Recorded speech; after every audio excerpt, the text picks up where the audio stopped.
Check the. Check the what? My mic is good? Yeah. Okay, alright. I did like 3 tests on them. Okay, alright, Is it perfect. still green though? It should Yes, still green. be green. One is green too. Okay. Whew. Alright. So, yeah, I don't even know which one. I'm gonna look at this one. Yes. Alright, so 3, 2, 1. What's cooking, everybody? It's your favorite host, Reese's Pieces, Reese Hendricks, whatever you wanna call me. And I'm here with a good friend of mine, one of my closest friends, and author, Mangie. Hi everyone. So my name is Mangie Nadia Kpaka. On Instagram and social media, I go by Salon Queen. Some people call me Salon. Other people just say my full name, whatever. But I'm just really excited to be here. This is my first time being on Fabrice's show. She was supposed to be here a long time ago. Yes. So I haven't been dodging my friend here. She was. I have not been, seriously. Fabrice knows that I'm a perfectionist and I have to have things done a certain way. And I just told him, I said, when the time is right, when I got my stuff in order, I will come on your show because I believe in representing myself and also my friends, you know, like at the end of the day, like what's cooking NYC. Yeah, we gotta see what's cooking with So Mangie. I want to make sure that I put my best foot forward. So that's why there was a delay. But less about why I was late and let's talk about why I'm here. So I'm going to let Fabrice ask me. Yeah, so before I was like, Mangie, please come on this show. No, but seriously though, so Mangie is definitely like one of my entrepreneurial friends, if that's not even a word, entrepreneurial. I hope it is. But anyways, she's one of my friends who really do a lot of things. And that's why she was definitely one of the first people I reached out to because, again, you know this is the platform for all the hottest upcoming entrepreneurs. Hottest as in like who's really working hard, like who's really putting their best effort in and who's really multi-talented, and that's something that she is. Got the clothing line right here, right? It's coming back. Yeah, like she does photography. She's into tech.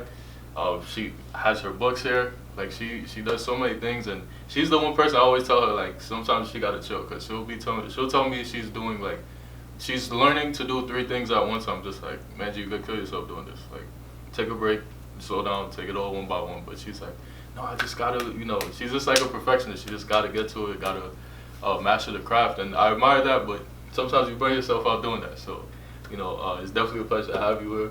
Let's get right into the main topic that we have at hand, which is your books. So first, you started off with memoirs, and then you just released love letters, right? Yes. So a bit of a background to Fabrice's point. I am a little bit all over the place. That's why on social media I also go by 100 degrees of M&K. That's because I truly believe ventures, that's what. I truly believe I am a jack of all trades but master of one, which is being myself. So I'm also a realist in that sense that I'm not going to perfect everything as I would want it to. But one thing for sure I'm going to do is I'm going to be a student of my craft and learn different things and put myself into those different things. So that's how we get here, right? I'm a creative. So I live, eat, breathe, sleep, read, creativity. I follow other creatives. I also am heavily into tech. I'm very curious about those things. I'm curious about marketing. I'm curious about social media. And I've tried a different set of entrepreneurial lanes. I've started a clothing line in 2019 in Chocolate We Trust. I've currently took the site down and I'm in the process of rebranding and, you know, doing stuff, you know, in a different way with different strategies. So for those that keep on asking, and Chocolate We Trust is coming back, but we have to course correct and do it the way that I truly want. When I started that brand, a lot of my first customers were friends and family, so I'm very appreciative to that. To this day, my friends and family and people who have seen my friends and family wear my stuff, they're like really excited about it, intrigued about it, and then every time they come back to me like, yeah, it's coming soon, it's back under construction. So I do appreciate you, friend, for being so supportive. So fun fact, so Mangie's actually the reason why, the first person that got me to wear pink. So like one of the first like merchandise that she had was a pink shirt, and I have that pink shirt to this day. And it was one of the shirts that I was like, I think I wore it like a week straight just because of the fact that it was pink. Like I never wore pink before, and it was just like something different. So it's a fun fact right there. Yeah. So when I decided to write a book, I didn't know that I was going to write a book. Mm-hmm. It's interesting because the clothing line is actually based off the book. A lot of the material that I will be releasing and I started releasing the first time is with, it was based on the book that I didn't know that I was going to write. So my first book was actually Memoirs of Mangie. I thought it was this one. Yeah. No. And Memoirs of Mangie actually started off as a journal, right, which is interesting. So last week, if you tuned into my live stream, was it last week or 2 weeks ago? 2 weeks ago when I had my live stream on Friday, I actually showed the journal that I started putting mom together in, because realistically I've been writing, one of my first loves I was actually writing. I've been writing since I was about 9, 10-ish. When I came to New York, I had experienced a few traumatic experiences alongside, being separated from my mother since the age of 4, and a whole bunch of other stuff, being a war refugee, and starting anew in Maryland, and then starting anew here in New York City about 15, 17 years ago. So for me, yes, it goes by so fast. I'm not telling my age, even though it's all over it's all over social media, but yeah. So when I had started formulating Mom, I started writing the interludes. If you read Mom, you'll know what interludes I'm talking about. I started formulating the interludes in that journal, along with other things like my financial goals, my spiritual goals, my physical goals, any type of goals. Like, so if I had credit card debt, okay, like not like in the 10,000s, not even in the high thousands, but I just don't like being in debt. I don't like owing nobody. Like, we have an episode to help you with that. I don't like viewers out there. I don't like owing anybody anything. So that was one of my things that I wrote in my journal. And when I decided to write Mom, it was more of a situation of letting other people experience me, and not being afraid, not being ashamed. I mentioned in last week's podcast, I went through different phases when it came to releasing Mom. First, like, I had to accept. Then I had to move from being first I was ashamed. Then I had to move to acceptance, and then I had to move to really and truly just being open to sharing that with everyone. And so Mom, Memoirs of Mangie is available on Amazon and on my website, 100 Degrees of MNK. My books go on sale as Amazon goes on sale. I believe right now the paperback is like $6. That's a steal. But the hardcover, which I highly recommend, is still $19.95. Shout out to all my 90s babies, okay? There's a reason why all my pricing ends at $95, okay? Because $95, the most beautiful and the most talented people were born. Don't argue with me. Argue with your mama. But realistically speaking, when I started out writing Mom, I had no real direction other than I understood what those poems and feelings meant to me. And I thought that maybe what I shared in that book could help other people. So it was actually my first love letter. And Mom actually features a lot of love letters that started out as poems, and then I later titled them as letters to certain people. And we got here to love letters. So I wrote love letters. I created, because it's not a book, it's a journal, okay? So even though it resembles a book, I wanted people to feel the experience of a book, because I get a lot of questions from women, men. How did you start writing a book? And I tell them, I honestly would just write. I would just write. I've written like on the go, in one shot, over time. Started out with poetry. I was very heavy into spoken word.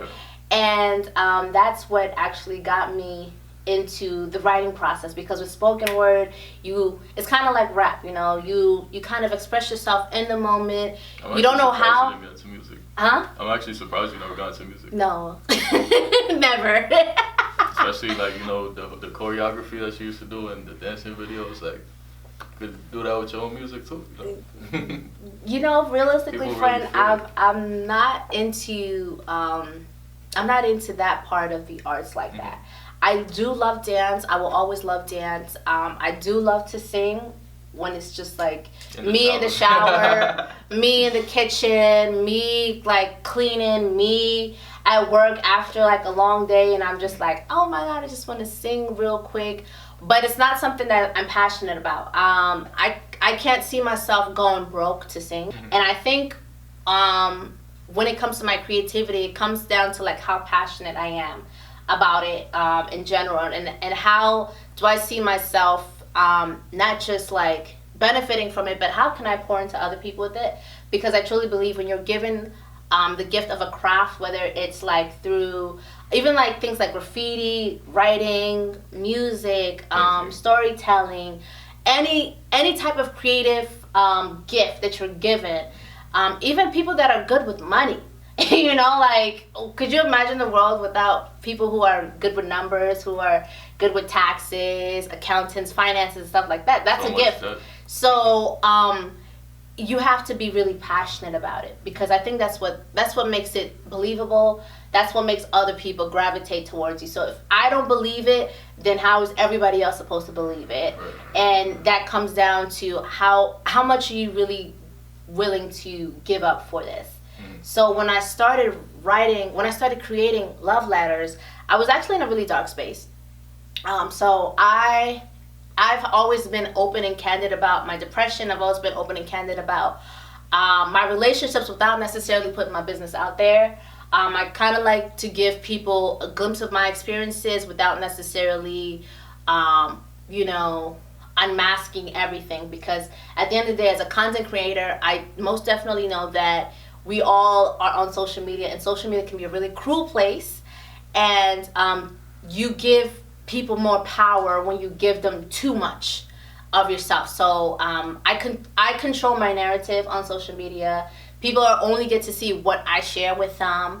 And while for some it may be a lot, while for others it may not be enough, but that's okay. I'm okay with whatever I put out there. So when I started creating love letters, I actually intentionally created it with the intention this time around that this is going to be for somebody else.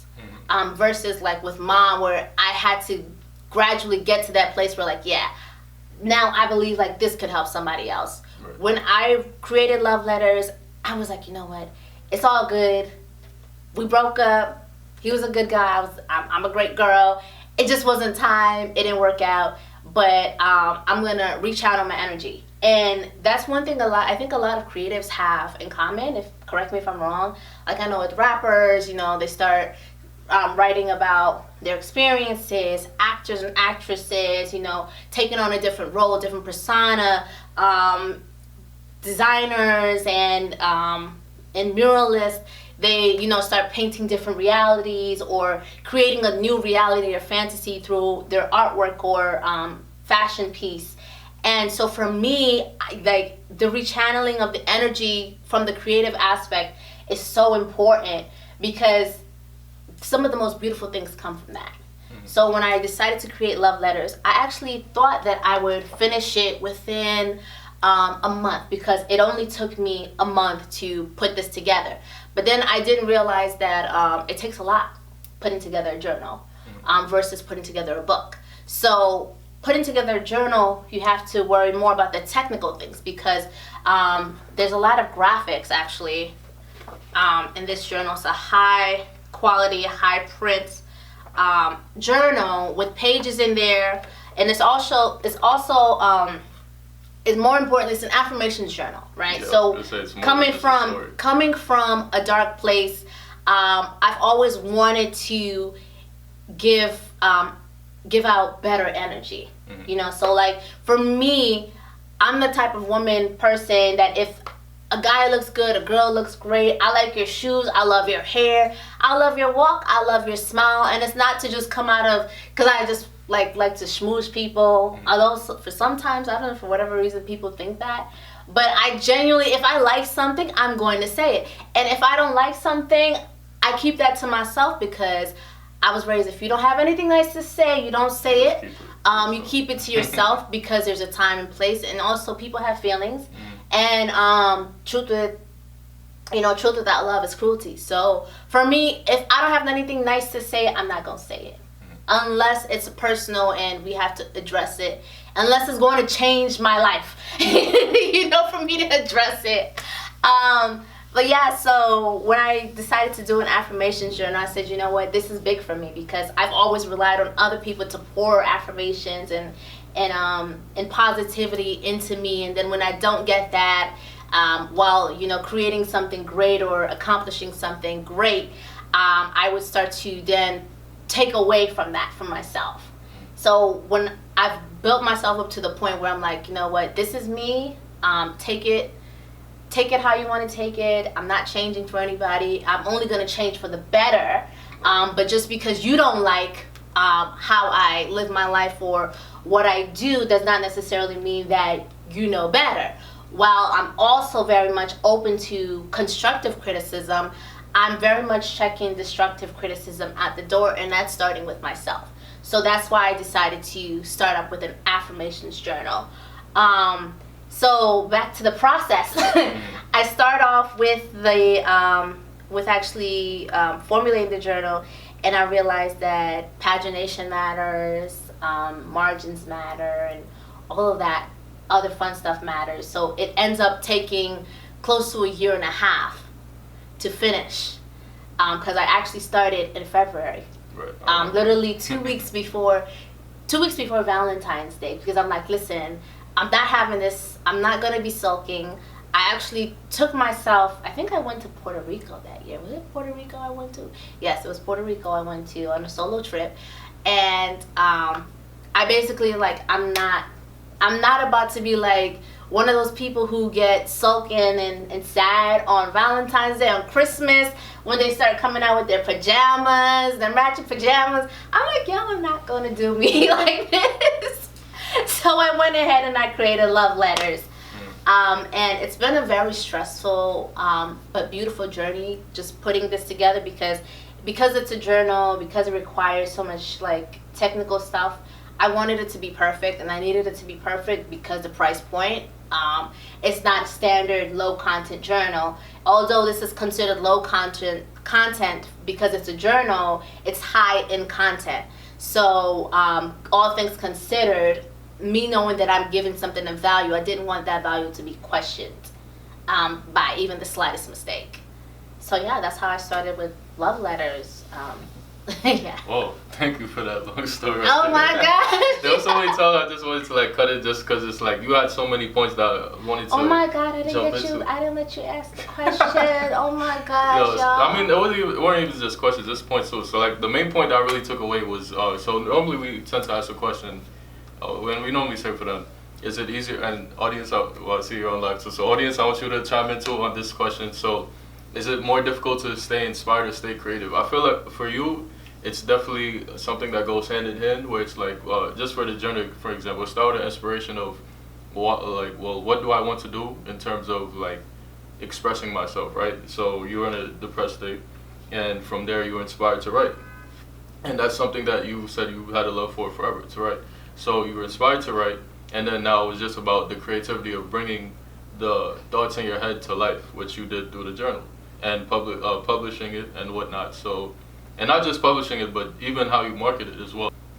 Yeah, I'm definitely in my happy girl era. This is Hot girl summer? No, not hot girl summer. It's happy girl era. It's completely different. Listen. Happy girl spring. Let's start that. Happy girl era. Period. Okay. This is. Ladies, happy girl era. Happy Hashtag girl that. era. It's that. all about when we think about how we all define happiness. Some people think of happiness long term. Some people think of happiness short term. I know they like to call us the microwave generation. Us later millennials and early Gen Zers. You know, we want everything given to us. We want that instant gratification. And for me, yes, I've been guilty. Sometimes I want, like, I feel like that commercial. It's my money and I want it now. And then there's other times, especially when it comes to like doing the creative process, it's like it's playing the long game. So for me, my happy girl era looks like the long game. Like, you know, I'm gonna do whatever it takes to make me happy, even in the short term, because I know happiness for me is like simple things like just being able to like go outside and it's sunny. And you have no idea how like gloomy weather gets on my nerves. First and foremost, I'll have to figure out if I'm gonna like really bundle up or not, if I have to wear sunscreen, because you still have to wear sunscreen even if there's no sun outside, because the UV rays still peek out. Right. Or even just like being able to take a nice walk and feel the sun on your face. I thrive in hotter spaces. Yeah, because sometimes you'll call me, you're like, oh, I'm just walking through the park. I'm like, walking through the park? Man, yeah. Look at the time, or man, look at the weather. Like, I need to be outside. I need to be able to feel the nature. That's actually where some of how my creativity starts sometimes. And like the happy girl, yes, the plants in the background. I like plants. I'm not a plant parent yet because to be a parent, it's a lot of work. So you gotta remember to water the plants and take care of the leaves and stuff like that. Yeah, special shout out to Snap Scene, by the way, because there's all these sets and we pick good one with the plants and everything. So yes, shout out to Snap Scene NYC here in Lynbrook, Long Island. All the various sets that they have here. Yes. So, but yeah, happy girl era is really and truly defining what happiness is to you as a young woman, or as an older young woman, or as a preteen, and it's just a matter of not letting that be based off of what everybody else defines happiness to be. Like, happiness is not more money, although for me, like, you know, being able to have a sufficient amount of money to create spaces like this like we're in, or, you know, to constantly feed into my creativity. Trust and believe me, even though I did it through Amazon, which is a lot cheaper, cheap does become expensive. So like there's probably been more than actually 5 times that I've had to edit this journal. You would have thought that I was editing like a novel, the way that I struggled this time around to put this together. So for me, happy girl era is here to stay, and we'll have our days where we'll need to course correct, but I just really want women who pick this up specifically to understand that I don't have all the answers, but I'm providing you my experience, and hopefully through my experience you'll be able to find your own answers and create your own experiences, and, you know, share the love, because affirmations, they're not affirmations unless you're actually giving that to somebody. So giving affirmations, whether it's to yourself or to other people, it's a way of pouring into somebody. Even at the simplest level, you know, like, oh, Mangie, you know, anybody told you had the prettiest eyes, or I like how you just said that, I like how you handled that situation right now. I think we need to be kinder to ourselves and kinder to each other, but most people who aren't kinder to other people don't know how to be kind to themselves.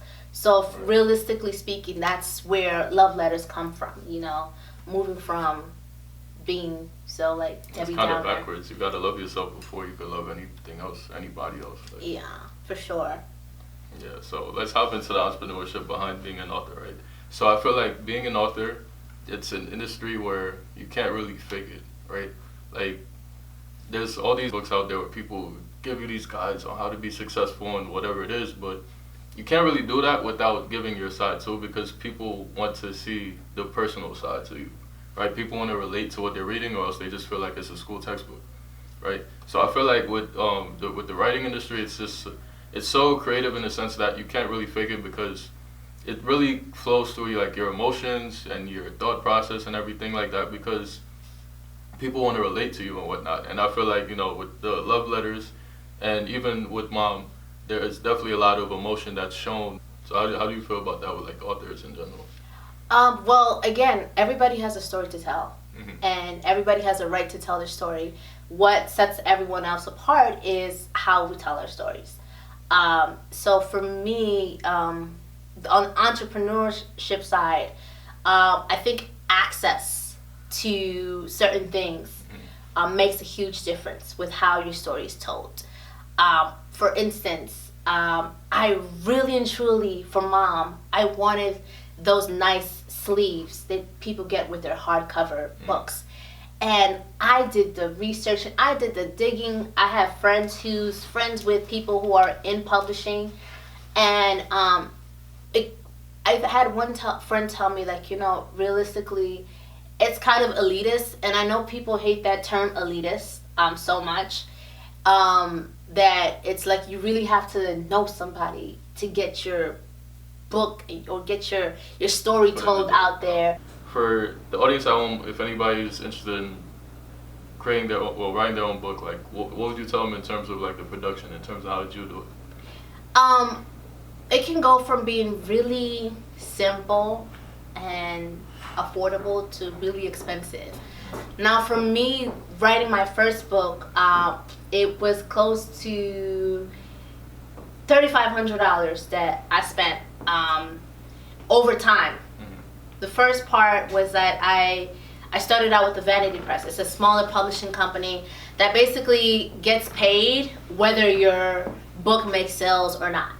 So they do all of the not all the writing. They do all of the editing and binding for you and making sure the technical stuff is good. And then they also, publish it on their site, and then hopefully we all hope that you become a New York bestseller. 9 out of 10 times, from what I've researched and from my own experience, only few people really get lucky with Vanity Press machines, but it's very expensive. For me, it was really stressful. I ended up having to edit on my own, edit externally, 2 more times where I paid for editing outside of the Vanity Press, and then also had my mentor edit as well. And when it comes down to the production, so everything from production, the first time with mom, like I paid my friends to do my videography. Obviously they've had bigger contracts than the one that they had with me because we were friends, but I believe everybody should get paid for their time and for what they think their time is worth. So because of the friendships that I've created, got some really good discounts, but it was still costly on my end. Time is like really probably the one thing that really, it takes a lot. It takes a lot of time to sit down and write. It takes a lot of time to then go back and edit after feeling like you've edited like a million times. And also mentally, it's taxing, because for mom I had to go back and revisit a lot of traumatic things that I didn't want to. So as I was writing it, as I was editing it, I was reliving it, and I think that's what made me so hesitant the first time around. Versus with love letters, I was just like ready to share, because I'm like, this has been out for a while, and I'm happy, and I'm not in that space of being ashamed of anything. I'm very proud of what I've been able to accomplish and what I put out there, and I want to share it. For love letters, I think it's even got more expensive, because this time around I'm not really focusing on like book signing event, because that was another close to another $3,000 altogether. When I put together the venue, paying for videography, paying for decorations, paying for just all around marketing setup and stuff like that. So that was really expensive on my end, and I work a 9 to 5. I'm not. I've always said this. I'm not Mrs. Rich Broke. If you see me out there traveling, if you see me enjoying myself, having a good time, I found a way to really be bougie on a budget, and I mean it, And like really and truly. And I'm okay with that. Listen, when I'm able to buy that Chanel bag, when I'm able to wear red bottoms and like have them displayed nicely, that time will come. But right now, I am good as, like, listen, I feel like $1,000,000 without having to spend it. And if you got it, you got it. If you don't, flaunt what you have and make it work. Because at the end of the day, it's not the price tag of your clothes, it's not the price tag of your makeup, your hair. I've worn cheap wigs, and I'm wearing a cheap wig, and you can't tell. So, so when it comes down to realistically, as an entrepreneur, the cost of putting things together, I would say it all depends on how you want it, how far you want your how much do you believe in it that you're willing to sacrifice. Like recently, I just put out an additional. So far I've already spent. Okay, I'm bad at math. So I could give a ballpark. 5. Okay, so I could say realistically I've spent like close to $2,500 on advertising. That is post production. And so like, you know, I went ahead and I bought a new lens. That was outside. That was before I started spending money on advertising. Although I did shoot my own content, I do have to pay to run ads on Facebook, YouTube, Instagram, the insights, the traffic, People don't realize all of that stuff. Hosting for my websites, I pay for that.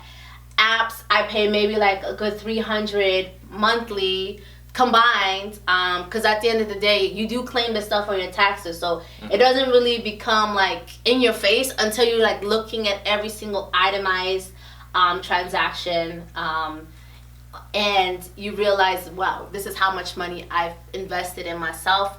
It may not be $1,000,000, but this is my own resources, you know, and I'm proud of that, and I believe that it comes down to how much are you willing to sacrifice to get your stuff out there. And that's what it comes down to, like how silly are you willing to look to put yourself out there, to put your book out there. I do plan on doing pop-ups. I do plan on, you know, popping up at the mall, popping up wherever this time. When I started out entrepreneurship, I thought just doing it on the website was okay. I thought just talking about it was okay, but you really and truly have to boast about yourself. And you have to believe in your product that much that you want other people to be seen in it. I want other women to journal. I want other women to tell me, hey, I was able to start the process of writing my own book from using your journal. You know, or I started my mental health journey from using your journal. Because at the end of the day, this is what I'm doing it for. Yes, of course, you want to make money, but it's even more rewarding when you have somebody that you didn't even think. Like, I had friends in high school or acquaintances in high school I didn't even know read my book, and they came back and told me, I read your book.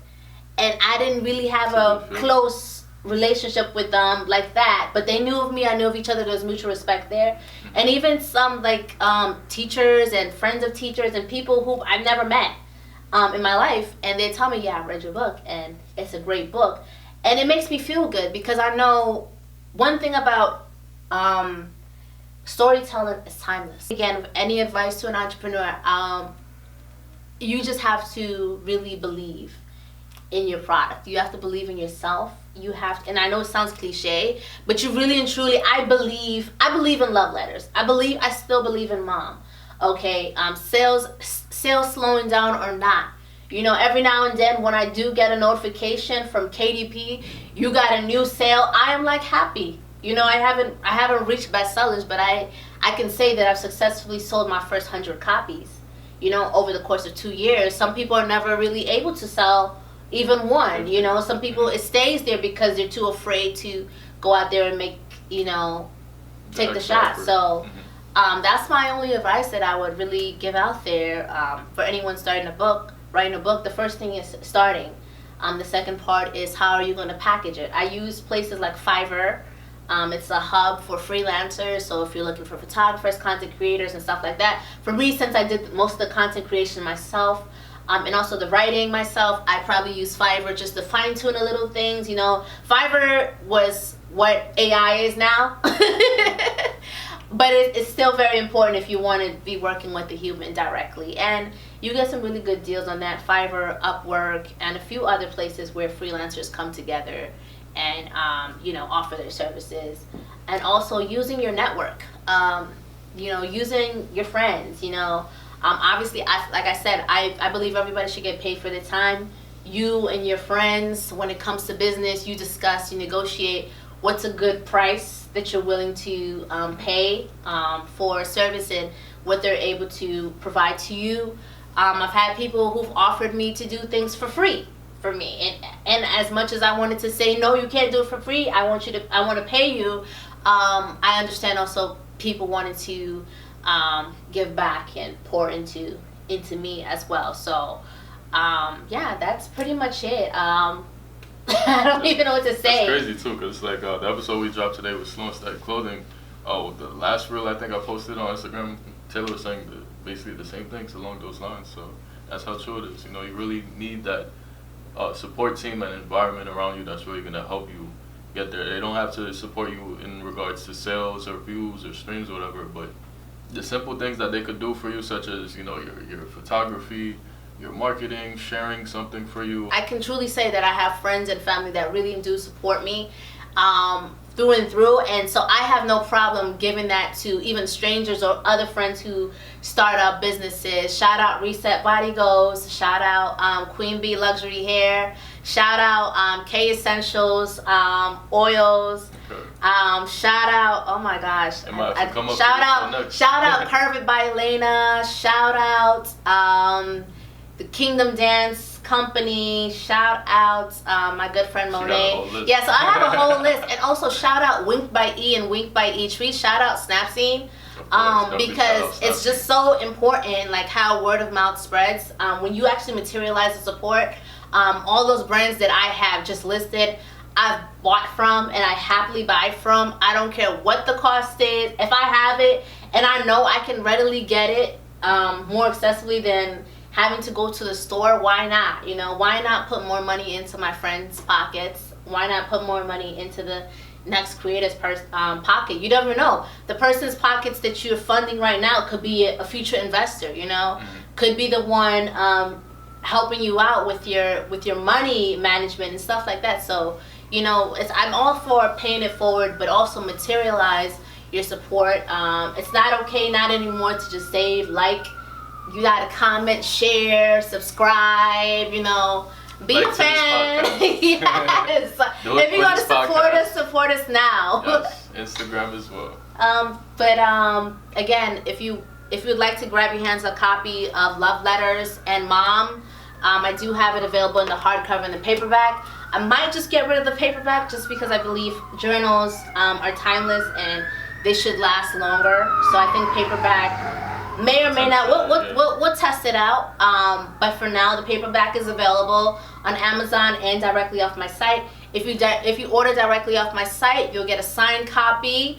You'll get a nice thank you box along with that, because that money goes straight to me instead of having to share that 40-60 deal. That's the 360 deal for authors with Amazon. So I get 60%, they get 40% of my earnings. But also run up those Amazon bestseller sales, because I really and truly am trying to get there. And leave a nice review after you're done. Yes, leave a nice review. Tell me you like it, tell me you love it, tell me what I could do better. All criticism is good criticism when it comes down to business. So yeah, that's pretty much it. Yeah, and thank you for, she was talking about support. Thank you for showing support, for being here, and also helping me set up with the lights and the cameras, everything. Yeah. The You're very welcome. Yeah, so last thing we should just let everybody know is where they could find you personally if they want to get in contact with you, whether it's through social media, email, anything like that. Okay, so I have a lot of social media handles, but you can find everything on my Instagram, Salone_Queen95. And if you're on YouTube, you can follow me at 100D, as in 100 degrees, 100D MNK. And same thing with Facebook, but realistically Instagram is like my main hub. So if you go to my Instagram, click my link tree, you'll find out everything that I got going on for my websites and social media. And also follow me on TikTok. I don't have that many followers on TikTok. I'm still trying to figure out. On TikTok. I'm still trying to figure it out with the algorithm on TikTok. Salone Queen _95. So yeah, that's pretty much it. Thank you so much, Fabrice. Thank you so much, friend. Thanks, Aya. Yes, thank you to Aya. Thank you, Snapseed. Yes. So as you guys know, like, comment, subscribe, share, and also make sure to show love to her. Spam her with a bunch of WCTs in the comments so she knows, how you guys found out about her. And then, of course, show love to us, right? If you haven't subscribed already, subscribe. If you haven't followed our Instagram, follow Instagram. Follow the TikTok. It's brand new. It's the same as the Instagram. So there you go right there. And just like that, we're done. We're out. Yay. Okay. I hope you enjoyed another episode of What's Cookin' NYC. You can't find us in any air fryer, and you can't cook us because we're available on all streaming platforms. Like, comment, subscribe.